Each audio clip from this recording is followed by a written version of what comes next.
একটা মেয়ের বাবার বাড়ির মতো শান্তি পৃথিবীর কোথাওই হয় না, তাই হয়তো মেয়েরা সারা জীবন সেই বাড়িতে থাকার ভাগ্য নিয়ে জন্মগ্রহণও করে না। এরপর বাবার বাড়িতে গিয়ে 3 দিন ছিলাম, আর এটা হচ্ছে দ্বিতীয় দিন বিকেলের ভিডিও। বিকেলবেলা রাহার দাদা এসেছিল রাহার সাথে দেখা করতে।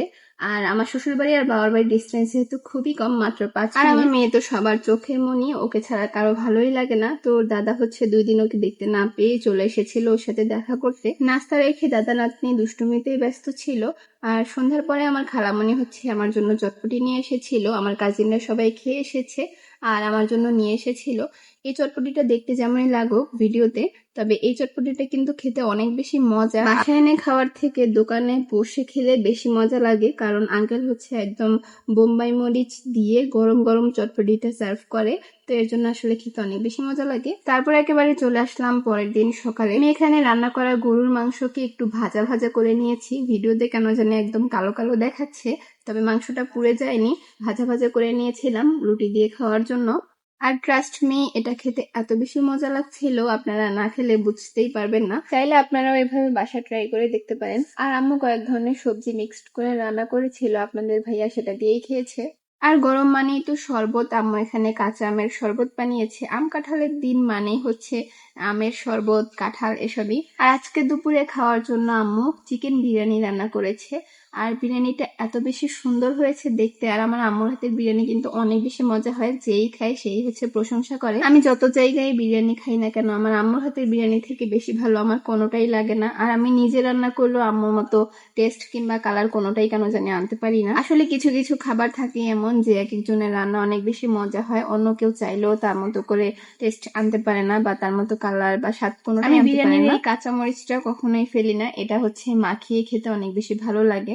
আর বিরিয়ানি কিংবা গরুর মাংস হোক, মুরগির মাংস হোক, মানে যে কোনো মাংস দিয়ে ভাত খেলে আমার কাঁচা পেঁয়াজ মাস্ট লাগবে, না হলে আমার মজাই লাগে না। আমি ভাত খেতে বসলেও হচ্ছে উঠে গিয়ে তারপর কাঁচা পেঁয়াজ নিয়ে আসি। শশা তেমন একটা গুরুত্ব নেই আমার কাছে, শশা থাকলেও চলবে না থাকলেও চলবে, তবে কাঁচা পেঁয়াজটা মাস্ট থাকতে হবে আর লেবু থাকলে ভালো হয়। আজকে বিরিয়ানির সাথে ডিম সেদ্ধও নিয়েছিলাম, ডিম সেদ্ধ করে রেখেছিল যেটা খাওয়া হয়নি, তো ভাবলাম বিরিয়ানির সাথেই খেয়ে ফেলি। দুপুরে খাওয়া দাওয়া শেষে রোদটা একটু পড়ার পর বের হয়েছি বাইরে একটু ঘুরতে। নর্মালি আমি বাইরে তেমন একটা বের হই না, আজকে যেহেতু চলে যাব ভাবলাম একটু ঘুরে আসি। আর এই তো আমার আম্মুর মাশাল্লাহ মাশাল্লাহ 2টা কিউট কিউট ছাগলের বাচ্চা। আম্মু হচ্ছে খুব বেশি শখ তার ছাগল, মুরগি, হাঁস এগুলো পালার। তো আম্মু হচ্ছে রিসেন্ট কয়েক মাস যাবত ছাগল পালছিল, তারই বাচ্চা হয়েছে মাশাল্লাহ।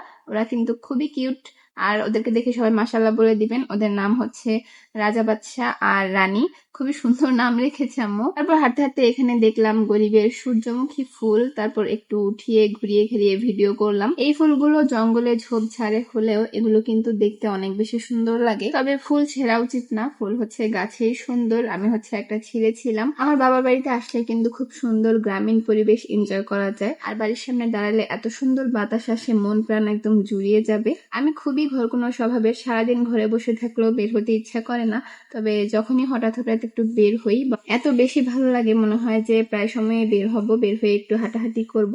তারপর আবার ঘরে গেলে সব ভুলে যাই, ঘরে বসে শুয়ে হচ্ছে রিলস দেখি, ভিডিও দেখি। আর এখন তো আমার টুনটুনি পাখি, আমার মেয়ে আছে, ওকে নিয়েই সময় চলে যায়। আমি এদিকে ঘুরতে বের হয়েছি আর আমার মেয়ে বাসায় ঘুমাচ্ছে, আর তার বাবা ফোন নিয়েই ব্যস্ত। একটু আগে যে আপনাদেরকে ছাগলের ছানাগুলো দেখালাম, মানে রাজা আর হচ্ছে রানীকে দেখালাম, ওদের মা হচ্ছে এই যে সুন্দরী, একে হচ্ছে আম্মু খুব আদর করে সুন্দরী নাম দিয়েছে। আর মাশাআল্লাহ এই ছাগল ভদ্র মহিলা দেখতেও সুন্দরী, কিন্তু আমাকে কেন জানি দেখতে পারে না, আমাকে আসলে চেনে না। এর জন্য আমি ভিডিও করতে গেলে আমাকে গুঁতা দিতে আসে, আমাকে দেখলেই সে গুঁতা দিতে আসে। এটা কিন্তু ভদ্রতার লক্ষণ না, বলেন? আর হ্যাঁ, আপনারা একটু মাশাআল্লাহ বলে দিবেন যাতে ওর উপর কারো নজর না লাগে। আর তারপর হচ্ছে অনেকক্ষণ হাঁটাহাঁটি করে আম্মুর সাথে একটু গল্প গুজব করে চলে আসলাম বাসায়। আর আমি হচ্ছে আজকে একটা পুডিং বানানোর জন্য অনেকগুলো আম, দুধ, তারপর হচ্ছে লিচু নষ্ট করেছি, কিন্তু আমার পুডিংটা পারফেক্ট হয়নি। এটা বানাতে চেয়েছিলাম, সেটা তো হয়নি, বরঞ্চ এটা হচ্ছে মিক্সড ফ্রুটের একটা পুডিং হয়ে গিয়েছে। এটা খেতে মোটামুটি খারাপ লাগেনি, ভালোই লেগেছে। তবে যেটা বানাতে চেয়েছিলাম সেই পুডিংটা যদি আসলে বানাতে পারতাম বা পারফেক্ট হতো তাহলে অনেক বেশি মজা লাগতো।